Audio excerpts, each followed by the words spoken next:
கர்த்தருடைய வார்த்தைக்கு நேராக திரும்புவோம். எபேசியர் 2வது அதிகாரம், எபேசியர் 2:8 வசனத்தை நான் வாசிக்கிறேன்.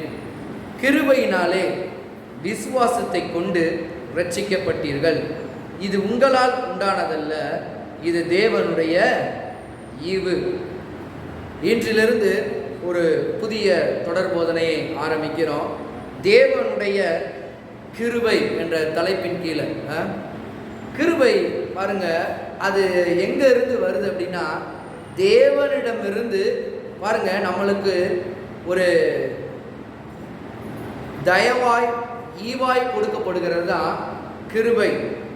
ஆங்கிலத்தில் கிரேஸ் என்று சொல்லுகிறாங்க. அப்ப கிருபை என்பது நாம் தகுதியற்றவர்களாக இருந்தும் பாருங்க, நம்ம தகுதியற்றவர்களாக இருந்தும் தேவன் தமது அன்பினால் இலவசமாக வழங்கும் தயவும் உதவியும் வல்லமையும் ஆசீர்வாதமும். அதுதான் பாருங்க கிருபைன்னு சொல்றது.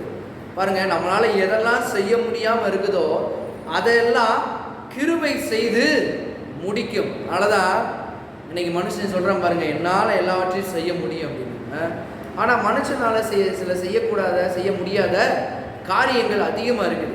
அது பாருங்க, முடிஞ்ச அளவு முயற்சிக்கிறேன் அப்படின்றான், ஆனால் தோற்று போயிடறான். முடிஞ்ச அளவு எப்படியாவது முன்னேறும்னு நினைக்கிறான், ஆனால் அவனால் முன்னேற முடியலை. பாருங்க, எப்படியாவது வாழ்க்கையில் ஜெயிச்சிடணும், முன்னேறும் நிறைய பேர் நினைக்கிறாங்க.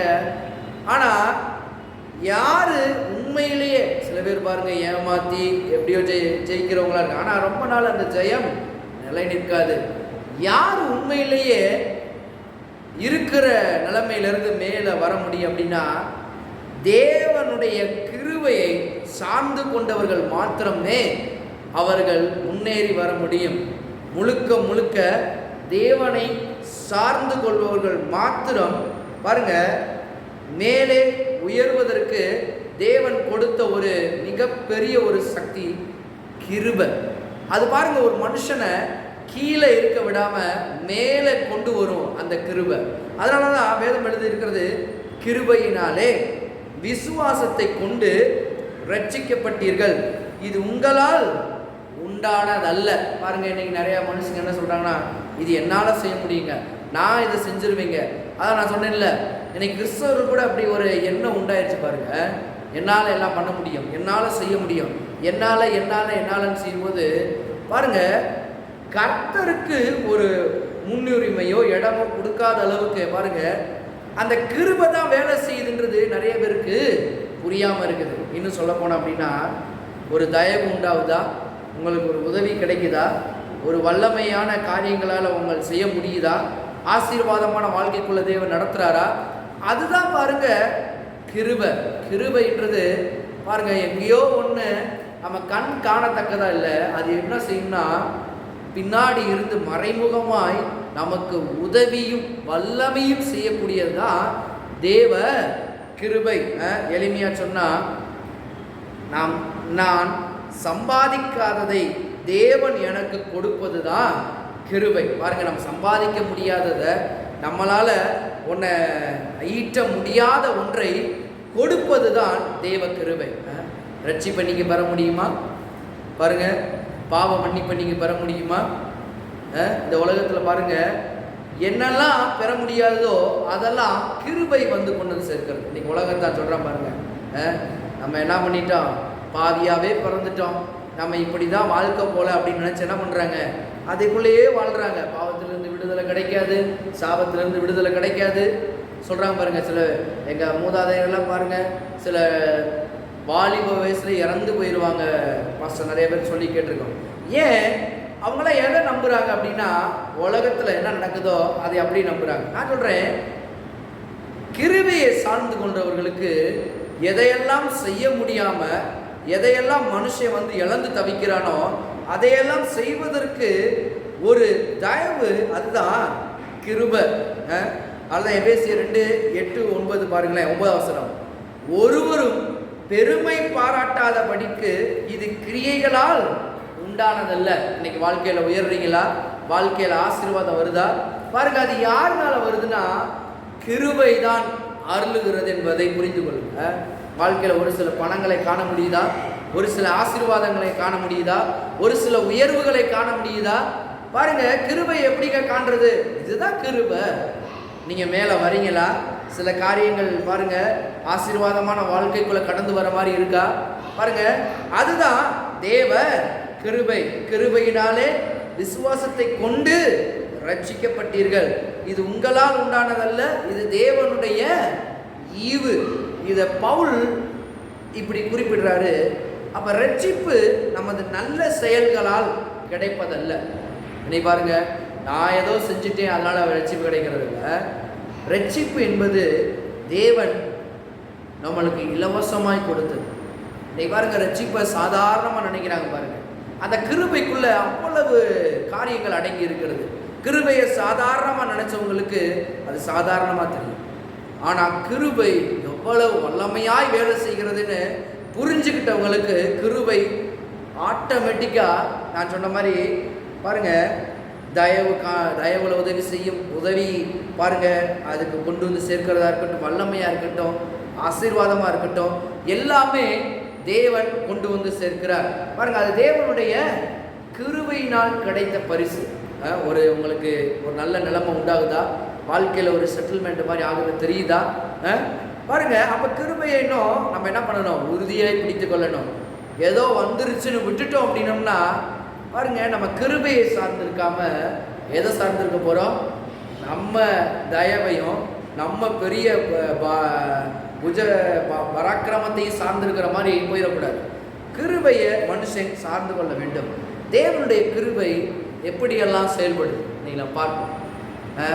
கிருபை வெறும் மன்னிப்பு மட்டுமல்ல, அது தேவனுடைய செயல்படும் ஒரு வல்லமை தான் கிருபை. மறுபடியும் சொல்கிறேன், கிருபை வெறும் மன்னிப்பு மட்டுமல்ல, அது தேவனுடைய செயல்படும் ஒரு வல்லமை.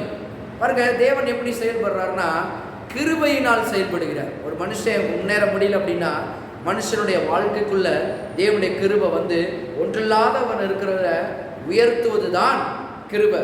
ஆபிரகாம் ஒன்றில்லாம வரான். தேவன் பாருங்க, தேவனுடைய கிருபையினால் என்ன பண்றான்? உயருகிறான். நீங்க பார்க்கலாம், ஒன்றில்லாம வரவன் அவன் ஊழியக்காரன் சொல்றான், என் எஜமானை தேவன் மிகவும் ஆசீர்வதித்திருக்கிறார். எப்படி இந்த ஆசீர்வாதம் இருந்துச்சு? கிருபை இவனை உயர்த்துச்சு. பாருங்க, கண்ணுக்கு தெரியாத ஒரு வல்லமை கிருபை.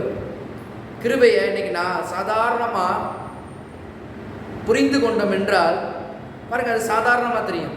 ஆனா அதை அறிய வேண்டிய விதத்தில் அறிந்து கொண்டால் அது மனுஷனுக்கு முன்னேற்றமாக, உயர்வாக, ஆசீர்வாதமாக பாருங்க எல்லா ரீதியிலையும் அது நம்மளுக்கு உயர்வை கொண்டு வரதா இருக்கும் தேவ கிருபை. அதனால்தான் கிருபை நம்மளை முதலாவது ரட்சிக்கிறது. எப்படியெல்லாம் கிருபை செயல்படுது என்று பார்ப்போம். முதலாவது கிருபை ரட்சிக்கிறது.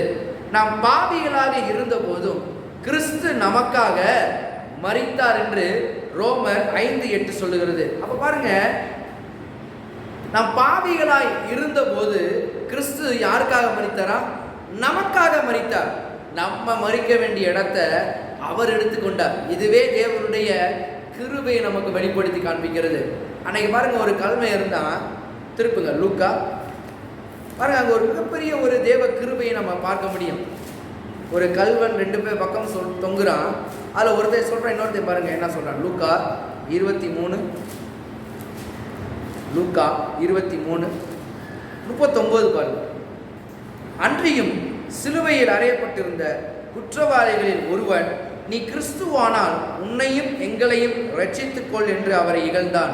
மற்றவன் அவனை நோக்கி, பாருங்க எப்படி இருக்கு, நீ இந்த ஆக்கினைக்குட்பட்டவனாய் இருந்தும் தேவனுக்கு பயப்படுகிறது இல்லையா? நாமோ நியாயப்படி தண்டிக்கப்படுகிறோம். நாம் நடப்பித்தவைகளுக்கு தக்க பலனை அடைகிறோம். இவரோ தகாததொன்றையும் நடப்பிக்கவில்லையே என்று அவனை கண்டித்து கொண்டு 42வது வசனத்தை கவனிங்க. இயேசுவை நோக்கி, ஆண்டவரே, நீர் உம்முடைய ராஜ்யத்தில் வரும்போது அடியனை நினைத்தருளும் என்றான். இயேசு அவனை நோக்கி, இன்றைக்கு நீ என்னுடனே கூட பரதீசில் இருப்பாய் என்று மெய்யாகவே உனக்கு சொல்லுகிறேன் என்றார். பாருங்க, ஒரு கல்வன் பாவம் செஞ்ச 2 பேர் 2 பக்கம் தொங்குறாங்க. ஒருத்தன் பாருங்க பாவம் செஞ்சது ஒரு அருவருக்கத்தக்கது பாருங்க, அது ஒரு தவறான செயல்ன்றது கூட என்னாம இயேசுவை என்ன பண்றான், இகழ்கிறான். ஆனா இன்னொருவன் சொல்றான் பாருங்க, நாம் நியாயப்படி தண்டிக்கப்பட வேண்டியவங்க, நாம செஞ்ச பலனுக்கு இது அடைய தகுதியானவங்க.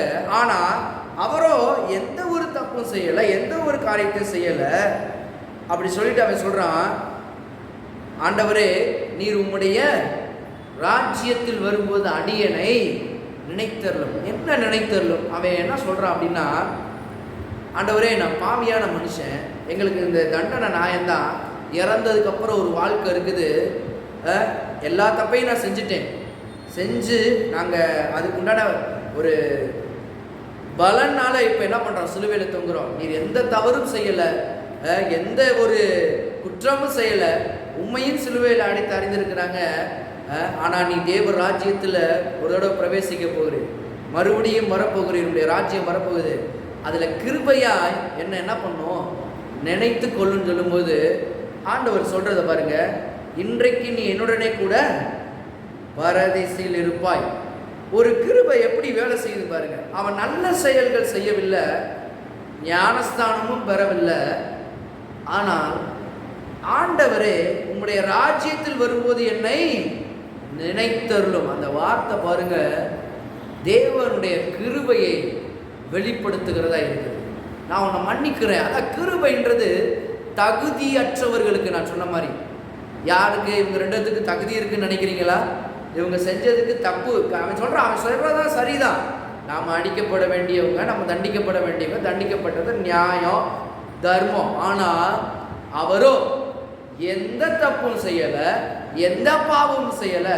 ஆனால் அவர் அறிஞ்சிருக்கிறாங்க பாருங்க. அவன் எந்த இதில் நம்பிக்கை வைக்கிறான்னா, ஆண்டவரே உடைய ராஜ்யத்தில் வரும்போது பாருங்க, அவன் அதை நம்புறான். என்ன ராஜ்யம்? கிருபை.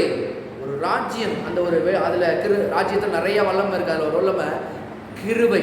இந்த கிருபையை அவன் கேட்குறான் பாருங்க. என்னை நினைத்தருள்னு சொல்லும்போது ஏசு சொன்னாரு, இன்றே நீ என்னோட பரதேசில் இருப்பா என்றார். அது எதை காண்பிக்கிறது? தேவனுடைய கிருபையை காண்பிக்கிறது. நல்லா அதை இன்னும் கொஞ்சம் டீப்பா நீங்க பாருங்களேன். கிருபை தகுதியற்றவர்களுக்கு காண்பிக்கப்படும் தயவு. இதை நல்லா கவனிங்க. இவனுக்கு எந்த தகுதியும் இல்லை, எந்த ஒரு இதுவும் இவனுக்கு வழங்கப்படக்கூடாது. அதனாலதான் தப்புக்கு தண்டனையா அங்க அரைஞ்சாங்க. ஆனா தேவனுடைய கிருபை தகுதியற்றவர்களுக்கு காண்பிக்கப்படும் தயவு. அப்ப இங்க தகுதி இல்லாத ஒரு மனுஷன் இருக்கிறான், அவனுக்கு தேவன் பாருங்க ஒரு கிருபையை பாராட்டுகிறார். பாருங்க, விசுவாசத்தினாலே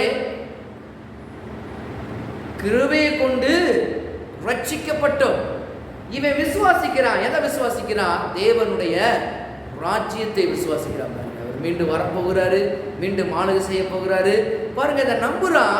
இப்ப கிருபை இவனை சூழ்ந்து கொள்கிறது. ஆண்டவருடைய வார்த்தை பாருங்க, உடனே என்ன வருது? இன்றை நீ என்னுடனே பரதேசில் இருப்பாய். என்ன மாதிரி? அப்ப தேவனுடைய வார்த்தை ஏற்கனவே ஒன்றை நடப்பித்து காண்பித்தது. இன்னைக்கு பாருங்க, சில பேர் கேட்கிறாங்க, ஐயா நான் பாவியா, என்னையெல்லாம் தேவன் ரட்சிக்க முடியுமா, என்னையெல்லாம் தேவன் மன்னிக்க முடியுமா?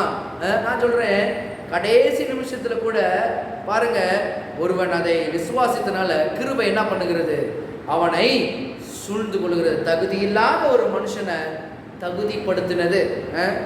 அதுதான் தேவ கிருபை. அப்ப கிருபையை நாம் முற்றிலுமாக சார்ந்து கொள்ள வேண்டும். ஒரு பாவ மன்னிப்பு என்பது தேவனிடமிருந்து வரக்கூடிய ஒன்று. இன்னைக்கு எங்கேயும் போகலாம், எதை வேணாலும் செய்யலாம்.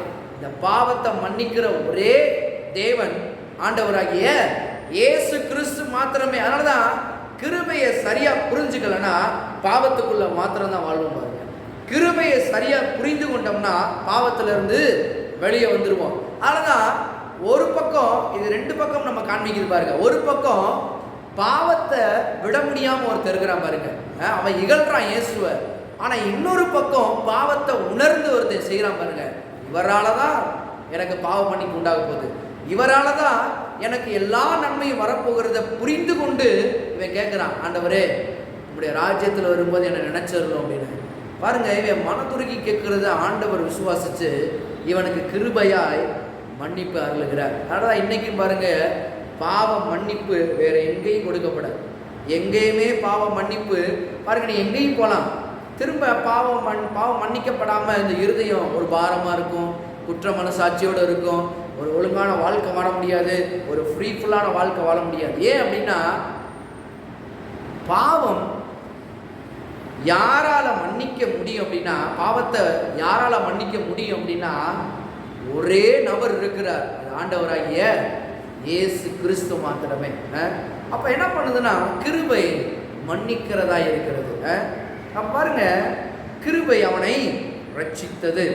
இரண்டாவது, கிருபை நம்மளை மாற்றுகிறது. கிருபை பாருங்க, பாவத்தை மன்னிப்பதோடு நிற்காது, அதோட தொடர்ந்து இருக்கு பாருங்க. அதனாலதான் கிருபை நம்முடைய வாழ்க்கையில தொடர்ந்து கொண்டே வரும்.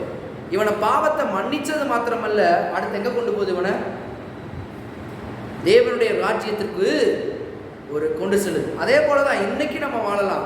இன்னைக்கு நம்ம பாவம் மன்னிக்கப்பட்ட உடனே இங்கேயும் என்ன நடக்குது, அது மனிதனை முற்றிலுமாக மாற்றுகிறது இந்த கிருபை. 1 கொரிந்தியர் 15 திரும்ப 1 கொரிந்தியர் 15:10 பாருங்களேன். 15:10 ஆகிலும் நான் இருக்கிறது தேவ கிருபையினாலே இருக்கிறேன். அவர் எனக்கு அருளிய கிருபை விருதாவாய் இருக்கவில்லை. அவர்களில் எல்லாரிலும் நான் அதிகமாய் பிரயாசப்பட்டேன்.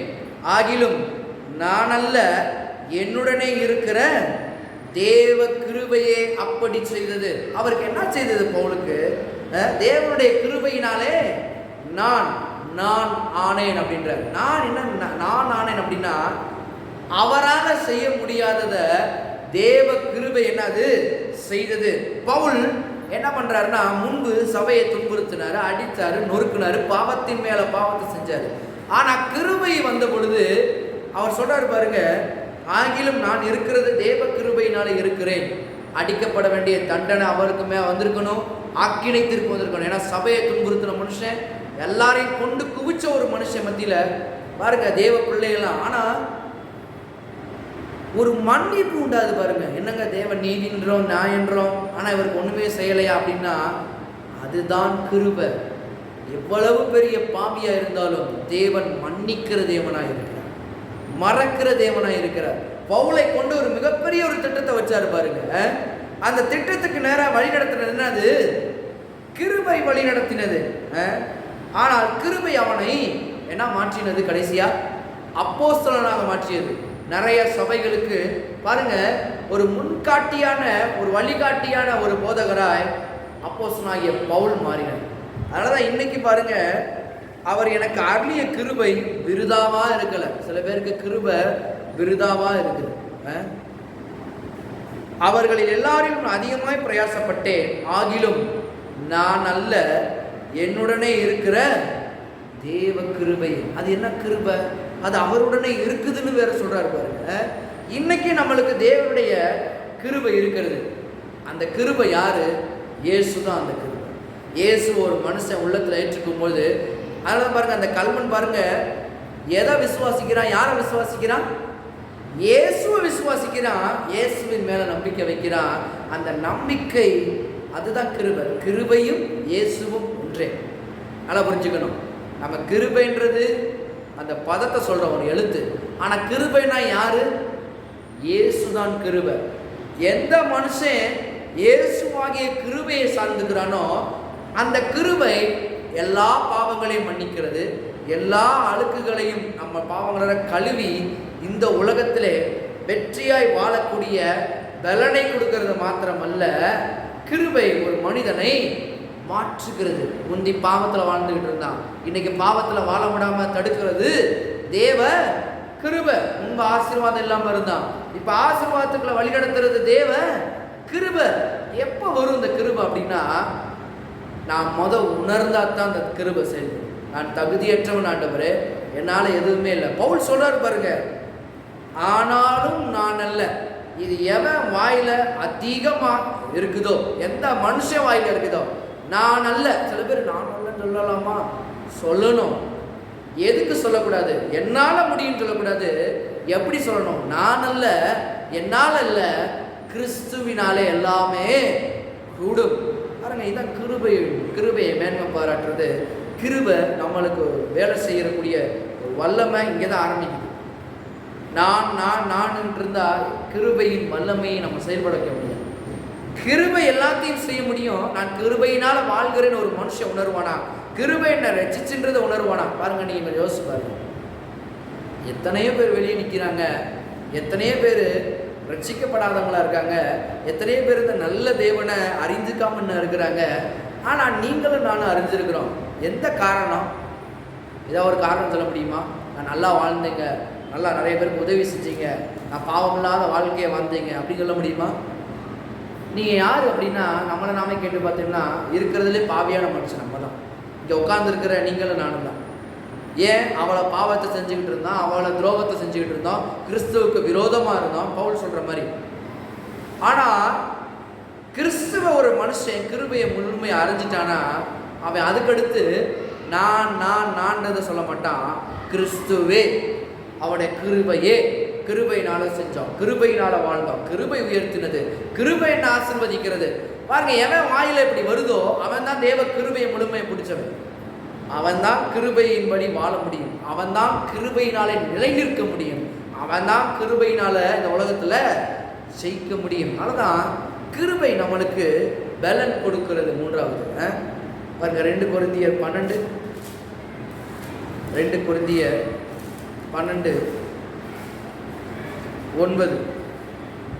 அதற்கு அவர், என் கிருபை உனக்கு போதும், பலவீனத்திலே என் பலன் பூரணமாய் விளங்கும் என்றார். பாருங்க, பவுலுக்கு ஒரு பலவீனத்தை பாருங்க, பிசாசு அடிக்கடி கொடுத்துக்கிட்டே இருந்தான். 7ஆவது வசனம் பாருங்க. அன்றியும் எனக்கு வெளிப்படுத்தப்பட்டவைகளுக்குரிய மேன்மை நிமித்தம் நான் என்னை உயர்த்தாதபடிக்கு என் மாம்சத்திலே ஒரு முள் கொடுக்கப்பட்டிருக்கிறது. என்னை நான் உயர்த்தாதபடிக்கு அது என்னை குட்டும் சாத்தானுடைய தூதனாய் இருக்கிறது. அது என்னை விட்டு நீங்கும்படி நான் 3 தரம் கர்த்தரிடத்தில் வேண்டிக் கொண்டேன். அதற்கு அவர், பாருங்க, இதோட நிறுத்தி கொஞ்சம் விளக்குறது. இதை நிறைய பேர் என்ன சொல்றாங்க அப்படின்னா, பவுலுக்கு ஒரு வியாதி இருந்துச்சு. பவுலுக்கு பாருங்க, கர்த்தர் என்ன பண்ணாரு? வியாதியை அனுமதிச்சாராக்கும். அதனால இவர் என்ன பண்றாருன்னா ஜெபம் பண்றாரு, இந்த வியாதியை நீக்கி போடுங்கன்னு ஜெபம் பண்றாரு. ஒரு சில பேர் சொல்றாங்க. ஒரு சிலர் பவுலுடைய கண்கள் பாருங்க, ஏற்கனவே ஒரு மாதிரி இதாச்சுல ரசிக்கப்படும் போது கண்ணு பார்வை போயிடும், திரும்ப பார்வை வரும் அவருக்கு அப்ப அதுல இருந்து அவருடைய கண்கள் பார்வையில சில கோளாறுகள் இருந்துச்சு. அவருக்கு அடிக்கடி சீல் வடியும் கண்கள் இருந்து அப்படின்னு ஒரு குரூப் சொல்லுச்சு. ஆனா இந்த வேத வசனத்தை சரியா எடுத்து பார்த்தோம் அப்படின்னோம்னா, இவர் என்ன சொல்ல வருகிறார் அப்படின்னா, கர்த்தர்கிட்ட கேட்கிறாரா, என்னை விட்டு நீங்கும்படி நான் 3 தரம் கர்த்தரிடத்தில் வேண்டிக் கொண்டேன். அதற்கு அவர், என் கிருபை உனக்கு போதும், பலவீனத்திலே என் பலன் பூரணமாய் விளங்கும். இந்த பலவீனத்திலே என் பலன் உடனே அவங்க என்ன நினைச்சிட்டாங்கன்னா, அவருக்கு ஒரு வியாதி இருந்துச்சு, அந்த வியாதியோட கடைசி வரைக்கும் அவர் கஷ்டப்பட்டுக்கிட்டு இருந்தார் அப்படின்ற மாதிரி சொல்லிட்டாங்க. ஆனா நீங்க வேத வசனத்தை கவனிச்சு பார்த்தீங்கன்னா அப்படி கிடையாது. அவரு எதை சாத்தானுடைய முள் அப்படின்றாரு அப்படின்னா, என்ன குற்று சாத்தானுடைய முள்ளா இருக்கிறது அப்படின்ற எதை சொல்ல வராரு? ஆண்டவர் கொடுத்த அவருக்கு அந்த பாருங்க, ஆண்டவர் கொடுத்தா நிறைய பேர் சொல்றாங்க வியாதியை கொடுத்தாரு, அவருக்கு ஒரு பலவீனம் இருந்துச்சு, அதுக்காக தான் 3 தடவை ஜெபம் பண்றாரு. ஆண்டவர் கடைசி என்ன சொல்லிட்டாரு? கிருபை போதும்பா அப்படின்றாரு. பாருங்க, கிருபையை சரியா புரிஞ்சுக்கணும். இங்க அதை பத்தி தான் போதிக்கிறாரா அப்படின்னா அது கிடையவே கிடையாது. அப்ப இவரு எதை ஒரு முள்ளுன்ற மாதிரி சொல்றாரு, என்னை குத்திக்கிட்டே இருக்குது ஒரு முள்ளு அப்படின்னு சொல்ல வர்றாரு. எதை குறித்து சொல்றாரு? அப்ப வேதத்தை முன்னும் பின்னும் சரியா படிக்கணும். 11வது அதிகாரத்தை பாருங்களேன், நான் சொல்றேன். அவர் எதை சொல்றாரு? 2 கொரிந்தியர் 11:23 பாருங்களேன். அவர்கள் கிறிஸ்துவின் ஊழியக்காரரா? நான் அதிகம் புத்தியீனமாய் பேசுகிறேன், நான் அதிகமாய் பிரயாசப்பட்டவன், அதிகமாய் அடிப்பட்டவன், அதிகமாய் காவல்களில் வைக்கப்பட்டவன், அநேக தரம் மரண அவஸ்தையில் அகப்பட்டவன், யூதர்களில் ஒன்று குறைய 40 அடியாக 5 தரம் அடிபட்டேன், 3 தரம் மிலாறுகளால் அடிபட்டேன், ஒரு தரம் கல்லறி உண்டேன், 3 தரம் கப்பர் சேதத்தில் இருந்தேன். 30வது வசனம் பாருங்களேன். நான் மேன்மை பாராட்ட வேண்டுமானால் நான் பலவீனத்திற்கு அடுத்தவைகளை குறித்து மேன்மை பாராட்டுவேன். இவர் என்ன பலவீனத்தை சொல்ல வர்றாரு? கிறிஸ்துவின் சுவிசேஷத்தின் நிமித்தமாக ஒரு இடத்துல வந்து பேசும் பொழுது சில பேர் என்னை கல்லுறிஞ்சாங்க, சில பேர் என்னை காவலில் வச்சாங்க, சில பேர் என்னை மிலாரில் அடித்தாங்க. பாருங்க, அங்கே செத்துண்ட போனவனா சில இடத்துல கடந்தாருன்னு அவர் சொல்கிறாரு. அப்போ இவர் என்னத்தை அந்த முள்ளுன்றதை குறிப்பிடுறாருன்னா, அநேக தடவை சுவிசேஷத்தின் நிமித்தமாக அவர் போய் வந்து பாருங்க சுவிசேஷத்தை சொல்லும் பொழுது சில அடிகளும் சில வேதனைகளும் பட்டார். அது பாருங்க உடம்புல பலவீனமாக இருந்துச்சு. அதை சொல்லிட்டு அவர் சொல்லும்போது சொல்கிறாரு, எங்கே அடிபட்டாராம்? அப்போஸ்தலர் 14 பாருங்களேன். அப்போஸ்தலர் 14 இருக்கு பாருங்க. அப்போஸ்தலர் 14 எதுக்காக இதை வாங்கினார்? அப்போஸ்தலர் 14:19 பாருங்க. பின்பு அந்தியோகியாவிலும் இக்கோனியாவிலும் இருந்து சில யூதர்கள் வந்து ஜனங்களுக்கு போதனை செய்து பவுலை கல்லெறிந்து அவன் மரித்து போனான் என்று எண்ணி அவனை பட்டணத்துக்கு வெளியிலே இழுத்து கொண்டு போனார்கள். சீஷர்கள் அவனை சூழ்ந்து நிற்கையில் அவன் எழுந்து, பாருங்க, செத்து போயிட்டான் ஒரு மனுஷனை நம்பினவனை கல்லெறிஞ்சு அவன் செத்துட்டான் நம்பினவனை என்ன பண்ணுறாங்க? சீஷர்கள் அவனை சூழ்ந்து நிற்கையில் அவன் எழுந்து பட்டணத்திற்குள் பிரவேசித்தான். மறுநாளில் பர்னபாவுடனே கூட தெற்பைக்கு புறப்பட்டு போனான். எதுக்காக? அந்த பட்டணத்தில் அவர்கள் சுவிசேஷத்தை பிரசங்கித்தார். சில நேரத்தில் அடி விடுறாங்க, சில நேரத்தில் பாருங்க அவர் உடம்புல இரத்த காயத்தோடு இருக்கிறாரு, அவர் மறிச்சு போயிட்டாருன்னு வெளியே தூக்கி போடுறாங்க. ஆனால் தேவனுடைய கிருபை என்ன பண்ணுது? அடிக்கப்பட்டு நொறுக்கப்பட்டு இருந்த மனுஷனுக்கு கிருபை, இதுதான் உன் பலவீனத்தில் என் பலன் பூரணமாய் விளங்குன்றத அதைத்தான் அங்கே சொல்ல வந்தாரே தவிர இவருக்கு வியாதி இருந்ததாகவோ இவருடைய கண்களில் பிரச்சனை இருந்ததாகவோ குறிப்பிடப்படலை. அப்போ அவர் என்னத்தை சொல்ல வர்றாரு? சுவிசேஷத்து நிமிஷமாக சில இடங்களுக்கு போனேன், சில இடங்களை கல் எறிஞ்சாங்க, சில இடங்களை அடித்தாங்க. அங்கே ஒரு தடவை சொன்னார் பாருங்க, அந்தியோக்கியால இருந்த பொழுது கல்லெறிஞ்சே சில பேர் அப்படியே மயங்கி விழுந்துட்டாரு, இவன் செத்து போயிட்டான்னு நினைக்கிறப்ப இப்போ கிருபை என்ன செய்யுது? அவனை உயிரோட எழுப்பி அடுத்த பட்டணத்திற்கு நேரம் சுவிசேஷத்தை சொல்ல அனுப்புகிறது. அதுதான் தேவ கிருபை. பாருங்க, பிசாசு இந்த முள்ளு போல அவனை குத்திக்கிட்டே இருக்கிறான். எதன் நிமித்தம்? சுவிசேஷத்தின் நிமித்தமாக அவனுக்கு வந்தது தான் இந்த அவனுக்கு சாத்தான் குத்தப்படுகிற முள். மாம்சத்தில் எனக்கு ஒரு முள் கொடுக்கப்பட்டிருக்கிறாரு. அது என்னத்தை சொல்றாரு? சுவிசேஷத்தின் நிமித்தமாக பிசாசு பல இடங்கள்ல இவனை சொல்ல விடாம தடுத்த காரணம். அதைத்தான் அவர் சொல்ல வர்றாரு. அதை என்னை விட்டு நீங்கும்படி நான் 3 தரம், இப்போ புரியுது பாருங்க, அது என்னை விட்டு நீங்கும்படி நான் 3 தரம் கர்த்தரிடத்தில் வேண்டிக் கொண்டேன். அதற்கு அவர் இப்பதான் கர்த்தர் சொல்றாரு, என் கிருபை உனக்கு போதும். எப்பா நீ சுவிசேஷத்தை அறிவி, என் கிருபையை உனக்கு நான் தரேன். பலவீனத்திலே என்ன பலவீனம்? ரோமர் 8 பாருங்க, எதை சொல்ல வர்றார்? பலவீனன்றது நம்ம ஒன்று படிச்சுட்டு நம்ம அர்த்தத்தை எடுத்துக்கூடாது பாருங்க. எப்போதுமே வேத வசனத்துக்கு நேரம் நம்ம போகணும். ரோமர் 8:26 பாருங்க. அந்தபடியே ஆவியானவரும் நமது பலவீனங்களில் நமக்கு உதவி செய்கிறார்.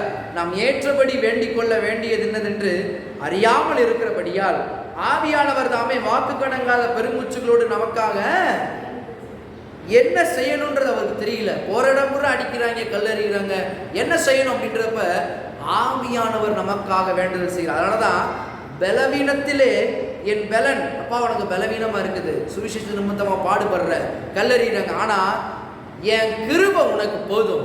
உனக்கு பலன் இல்லாம இருக்கும்போது ஆவியானவர் உனக்காக வேண்டுதல் செய்து பலவீனத்திலே அவர் பலனை பூரணமாக உனக்கு கொடுத்து பவுல் அடுத்த சுவிசேஷத்தை அறிவிக்கிறது கொண்டு போறாரு. இன்னைக்கு நான் சொல்றேன், பிசாசு அடிக்கடி குத்துற மாதிரி இருக்கா? சில போராட்டங்களை கொண்டு வரானா பாருங்க. பவுலுக்கு இருந்த மாதிரி தான் நிறைய பேருடைய வாழ்க்கையில வருது. துடுத்துப்புன்னு எங்க இருந்து வருதுன்னு தெரியாது. நம்மளை அசைச்சு பார்க்குற மாதிரி சில காரியங்கள், நம்மளை பயமுறுத்துற மாதிரி சில காரியங்கள். ஆனா பயப்படக்கூடாது. அதனாலதான் பவுல் சொல்றாரு, என் கிருபை, கர்த்தர் சொல்றாரு, என் கிருபை உனக்கு போதும். கிருபையை புரிஞ்சு கொண்டவங்க பயப்பட மாட்டாங்க, உட்காந்துருவாங்க, அமைதியாக உட்காந்துருவாங்க. ஏன்னா நம்மளால செய்ய முடியாததை தேவ கிருபை என்ன பண்ணும்? செய்து முடிக்கும். இன்னைக்கு நீங்கள் எத்தனை பேர் விசுவாசிக்கிறீங்க தேவ கிருபை செஞ்சு முடிக்கும்? கிருபை செஞ்சு முடிக்கும். அதைத்தான் கிருபை என்பது வெறும் பிரச்சனையை மட்டும் நீக்குவதில்லை, அதை வெல்லும் பலனை தருவது தான் தேவ கிருபை. எத்தனை பேர் ஆமென் சொல்றீங்க? அதுதான் தேவ கிருபை. அப்ப கிருபையை ஒரு மனுஷன் சரியா புரிஞ்சுக்கிட்டானா கிருபையை முழுக்க பற்றி கொள்வார்.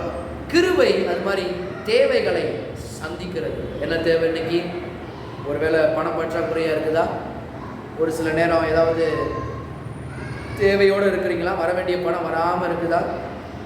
பாருங்க, வேதம் சொல்லுகிறது பிலிப்பியர் 4 பாருங்க, பிலிப்பியர் 4:19.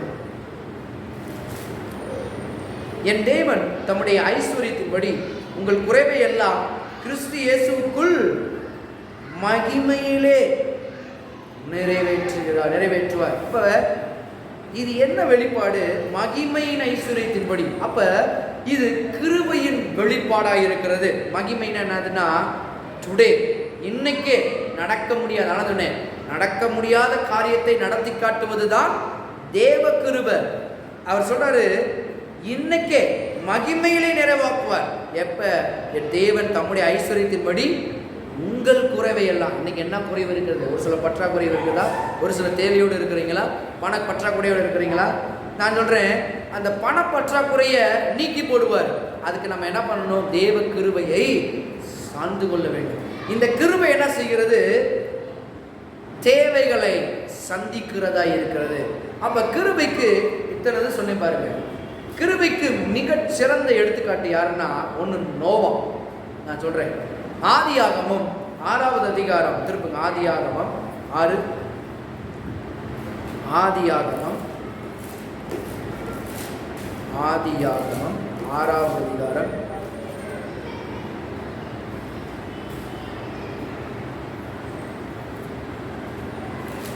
6:8 பாருங்களேன். நோவாவுக்கோ கர்த்தருடைய கண்களில் கிருபை கிடைத்தது. இதை ஈஸி டிரான்ஸ்லேஷன்ல வாசிச்சா, நோவாவோ கர்த்தருடைய கண்களில் கிருபை பெற்றான் என்று வேதம் சொல்லுகிறது. அப்ப உலகம் முழுவதும் பாருங்க தீமையினால நிறைஞ்சிச்சு. பொல்லாத மனிதர்கள், பொல்லாத செயலா இருக்கும் பொழுது, ஆனா தேவன் யார் மேல மட்டும் கண்ணோக்கமா இருக்கிறாரு? நோவாவின் மேல கிருபை. இன்னைக்கு பாருங்க, அதனாலதான் இன்னைக்கு என் மேல கிருபை இருக்கா பாஸ்டர் அப்படின்னா நான் சொல்றேன், நீங்க ரட்சிக்கப்பட்டிருக்கீங்களா? கிருபை இருந்தனாலதான் நீங்க ரட்சிக்கப்பட்டிருக்கிறீங்க. கிருபை பாருங்க தகுதி இல்லாதவர்களுக்கு காண்பிக்கப்படும் தயவு. இன்னைக்கு நம்ம தகுதியற்றவர்கள், ஆனா இன்னைக்கு தகுதி உள்ளவர்களாக மாற்றியது தேவ கிருபை தான் மாற்றுச்சு. இப்ப நான் சொல்லுகிறேன், இந்த கிருபை என்ன பண்ணும் அப்படின்னா, நோவாவின் காலத்துல உலகம் முழுவதும் தீமையால் நிறைந்தது, ஆனால் தேவன் நோவாவை தேர்ந்தெடுக்கிறார். ஏன்? கிருபை அவனை மட்டும் காப்பாற்றவில்லை. பாருங்க, கிருபை என்ன பண்ணும்னா உங்களை மட்டும் காப்பாற்றாது, அவன் குடும்பத்தையும் காப்பாற்றியது. அதுதான் தேவ கிருபை. இன்னைக்கு பாருங்க, தேவ கிருபை யாரை காப்பாத்துது அப்படின்னா, ஒரு மனுஷனை மட்டும் காப்பாத்துறதுல, அந்த கிருபை ஒரு மனுஷனுக்குள்ள வாழ்க்கை காப்பாத்து அப்படின்னா அது யாரெல்லாம் காப்பாத்துனா குடும்பத்தையும் பாதுகாக்கும். இன்னைக்கு நீங்க நினைக்கலாம், ஐயோ என் குடும்பம் எப்படி இருக்க போகுது, என் குடும்பம் எப்படி வளர போகுது, என் குடும்பம் எப்படி ஆசீர்வாதமா இருக்க போகுது, என் குடும்பம் எப்படி ரட்சிக்கப்பட போகுதுன்னா, நீங்க ரட்சிக்கப்பட்டிருக்கீங்களா? உங்கள்கிட்ட கிருபை இருக்குதா? தேவனுடைய கிருபை. அப்ப நான் சொல்றேன், இந்த கிருபை உங்க குடும்பத்தையும் பாதுகாக்கும், உங்க குடும்பத்தையும் வழிநடத்தும், உங்க குடும்பத்தையும் போஷிக்கும். அன்னைக்கு எல்லாரும் அழிஞ்சாங்க, ஆனா நோவாவுக்கோ கிருபை கிடைச்சனால அந்த குடும்பமும் பாதுகாக்கப்பட்டது. அப்ப என்ன மாதிரி கிருபை இது? இன்னொன்னு பேதுரு 2வது, இயேசுவை 3 முறை மறுதளிக்கிறாரு. அவர் தகுதியற்றவராகிவிட்டார். இயேசுவை மறுதளிச்சாலே தகுதி இல்லை. இயேசு இல்லை நாமினால் அறிக்கை செஞ்சா ரட்சிப்பு இழந்துடுறாங்க. இயேசு தான் தேவன்னா ரட்சிப்பு உண்டாகுது. அதான் வேதம் சொல்லுகிறது, வாயினாலே அறிக்கை செய்தால் ரட்சிப்பு உண்டாகும். இவர் தேவன் இல்லை, இயேசு இல்லைன்னு இவர் 3 தரம் புறம்படிக்கிறாரு. இருக்கிற கெட்ட வார்த்தையெல்லாம் சொல்லி திட்டுறாரு. அந்த இடத்துல தகுதியற்றவராகிவிட்டார். ஆனா உயிர்த்தெழுந்த இயேசு அவரை தேடி வராரு. தேடி வந்து என்ன சொல்றாரு? என் ஆடுகளை, தகுதியே இல்லாத ஒரு மனுஷன் விட்டுட்டு போயிட்டான் பாருங்க. இயேசு இருந்த வரைக்கும் கூட இருந்தான், பொய்ய செஞ்சான், அவர் இல்லை, அவர் கூட நான் இல்லை, அவர் யாருன்னே தெரியாதுன்னு சபிக்கவும் திட்டவும் தொடங்கினான். எல்லாத்தையும் செஞ்சு முடிச்சுட்டு தகுதியே இப்ப இல்லை. அவ்வளவுதான். இன்னைக்கு நீங்க தகுதி இல்லைன்னு நினைச்சுக்கிட்டு இருந்தீங்கன்னா அதுதான் தேவ கிருபைக்கான அடையாளம். நீங்கள் தகுதி இல்லைன்னா அதுதான் கிருபை உங்களிடத்துல வேலை செய்ய போகுதுன்னு அர்த்தம். அந்த கிருபை உங்களை உயர்த்தும், அந்த கிருபை உங்களை மேலே கொண்டு வரும். அதனால்தான் எனக்கு கிருபை இருக்கான்னு கேட்டிங்கன்னா நான் சொல்கிறேன், உங்களுக்கு கிருபை இருக்குது. தேவ கிருபை பாருங்க, தகுதியற்றவர்களுக்கு. பேதுரு இப்படி போயிட்டாரு, ஆனால் கர்த்தர் கேட்குறாரு, என் ஆடுகளை மெய்ப்பாக 3 முறை கேட்குறாரு பாருங்க. திரும்பவும் ஊழியத்தில் அவனை எடுத்து வல்லமையாக பயன்படுத்துகிறார். ஏன்? இதுதான் தெய்வ கிருபை. பாருங்க, இன்னொரு இதை பார்க்கலாம். ஒரு உல்லாசமாக வாழ்ந்த வாழ்க்கை ஒரு மகன் இருக்கிறான் பாருங்க, காணாமல் போன ஒரு மகன்.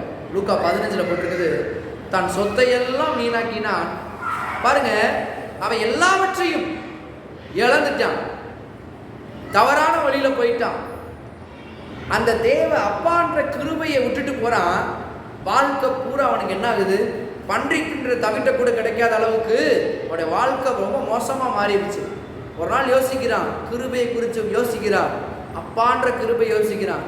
அப்பா வீட்டில் இருந்தா போதுமானதற்கு மிகுதியா இருக்குமே, வேலைக்காரர்கள் கூட நல்லா சாப்பிடுவாங்கன்ற என்ன உண்டு. அதனால தான் கிருபையை ஞாபகம் வச்சிங்கன்னா, இந்த கிருபை ஒரு மனுஷனை உயர்த்தும், இந்த கிருபை ஒரு மனுஷனை மேலா கொண்டு வந்து நிறுத்துப்பார். அதனாலதான் கிருபையை சாதாரணமா இடம் போடாதீங்க.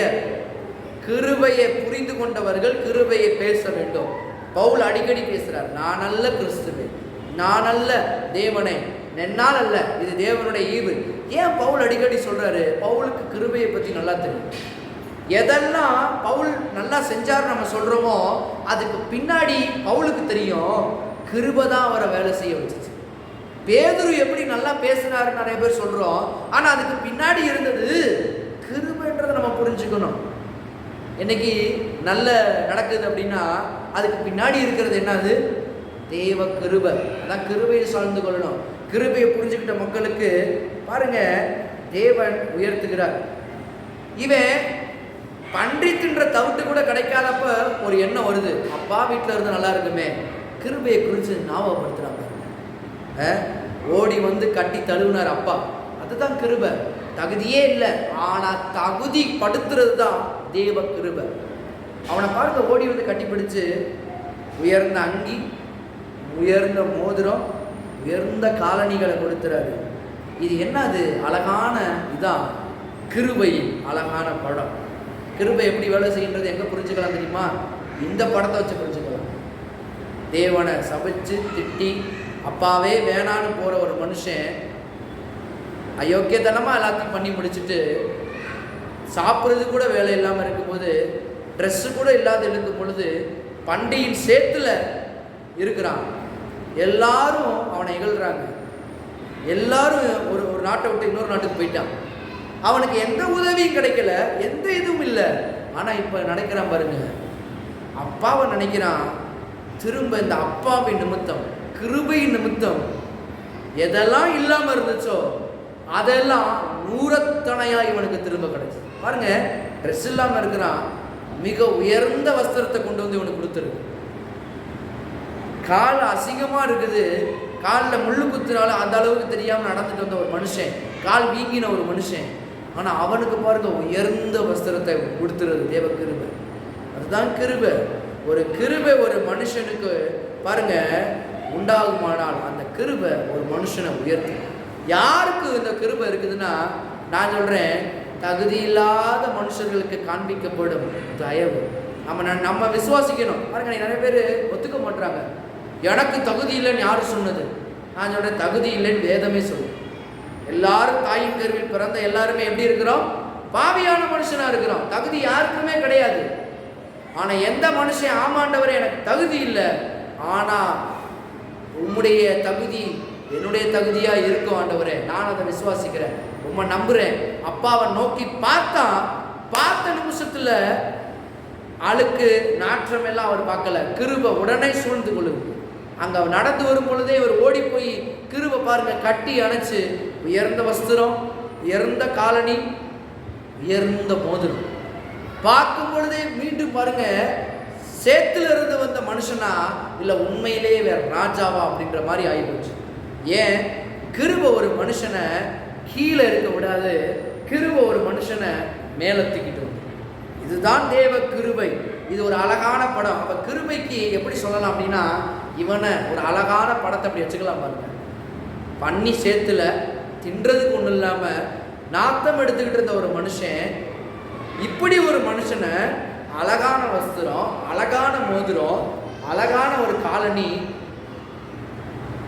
கன்றுக்குட்டி அடித்து ஒரு விருந்து, என்ஜாய்மெண்ட்டே இல்லாமல் மைண்டில் அவ்வளோ டிப்ரெஷனோட பண்ணி பக்கத்தில் உட்காந்துக்கிட்டு இருந்த ஒரு மனுஷன் எங்க இப்போ அழகா ஜோரா இருந்து சந்தோஷமாக உள்ளத்திலிருந்து வர இப்போ இந்த மகைங்க.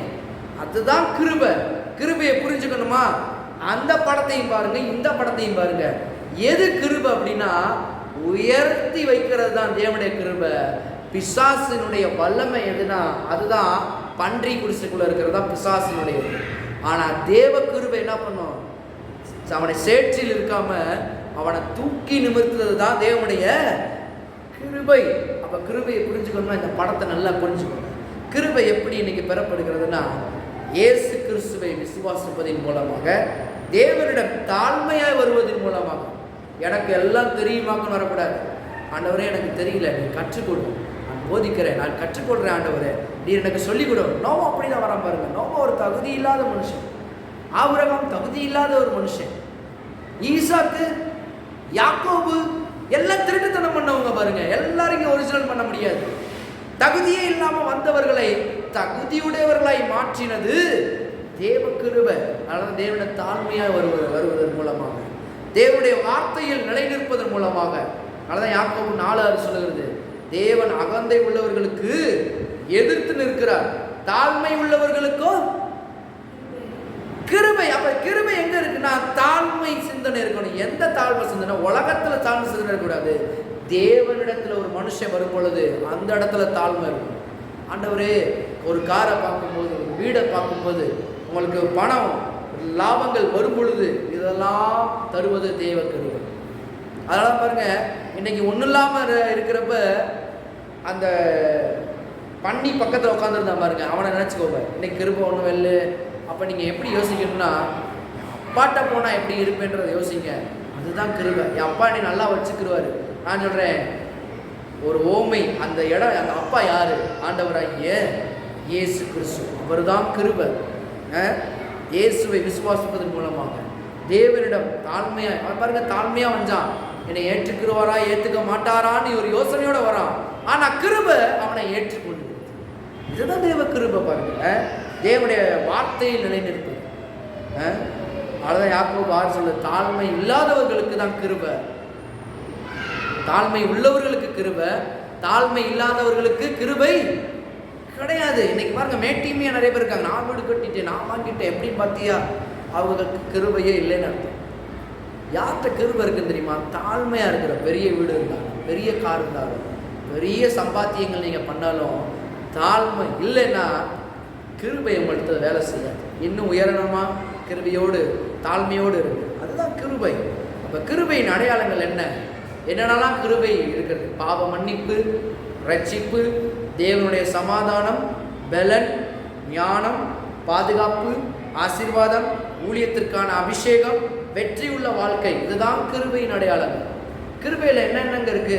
பாவ மன்னிப்பு இருக்குங்க, ரட்சிப்பு இருக்கு, தேவனுடைய சமாதானம் இருக்கு, பலன் இருக்கு, ஞானம் இருக்கு, பாதுகாப்பு இருக்கு, ஆசீர்வாதம் இருக்கு, ஊழியத்தின் அபிஷேகம் இருக்கு, வெற்றி உள்ள வாழ்க்கை. இது மாதிரி நிறைய சொல்லலாம். அப்போ நான் சொல்லுகிறேன், கிருபை என்பது என்னது? தகுதியற்றவர்களுக்கு தேவன் தரும் ஒரு அன்பு. ஈவுனா அன்புன்னு அர்த்தம். ஒரு அன்பு தான் கிருபை. சம்பாதிக்க முடியாத ஆசீர்வாதத்தை இலவசமாக அளிக்கும் தேவனுடைய ஈவு தான் கிருபை. நீங்கள் சம்பாதிக்க முடியாத சில பேர் இருக்கிறீங்களா? அதை சம்பாதிக்க முடியாத ஆசீர்வாதத்தை தேவன் தருகிறார். அதுதான் கிருபை. பலவீனரை பலப்படுத்துவது தான் தேவனுடைய கிருபை. விழுந்தவரை எழுப்புறது தான் தேவனுடைய கிருபை. பாவியை நீதிமானாக்குவது தான் தேவனுடைய கிருபை. இதெல்லாம் கிருபை பாருங்க. அப்ப நினைவுல ஒன்னே ஒன்று நிக்கணும். அப்படின்னா என்ன நிக்கணும் தெரியுமா? அதை கவனிங்களேன். நினைவுல ஒன்னே ஒன்று நிக்கணும். என்னன்னு தெரியுமா? கிருபை என்பது தேவன் உன்னை நீ இருந்த இடத்திலேயே விட்டு விடாமல், கிருபை என்னன்னா இன்னொரு நல்லா தெளிவாக ஒரு ரட்சணை ஒன்று. கிருபை என்பது தேவன் உன்னை நீ இருந்த இடத்திலே விட்டு விடாமல் அவர் திட்டமிட்ட இடத்திற்கு அழைத்து செல்லும் தெய்வீக வல்லமைதான் தேவ கிருபை. மறுபடியும் சொல்றேன், கிருபை என்பது தேவன் உன்னை நீ இருந்த இடத்திலேயே விட்டு விடாமல் அவர் திட்டமிட்ட இடத்திற்கு அழைத்து செல்லும் தெய்வீக வல்லமைதான் தேவ கிருபை. ஆமென். நான் சொல்றேன், அப்ப கிருபைனா உங்களை இருந்த இடத்துல இல்லாம மற்றொரு இடத்திற்கு டிரான்ஸ்ஃபர்மேஷன் அப்படின்றாங்களே, மாற்றுகிற ஒரு சக்தி, அதுதான் கிருபை. பாவத்திலிருந்து நீதிமானுடைய வாழ்க்கை,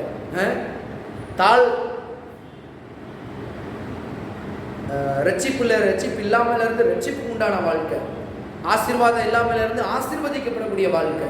பாருங்க, இதையெல்லாம் எது மாற்றுகிறதுனா கிருபை. இயேசுவாகிய கிருபை மாற்றுகிறது. பிள்ளை இல்லாதிருந்து பிள்ளையை கொடுப்பது தேவ கிருபை.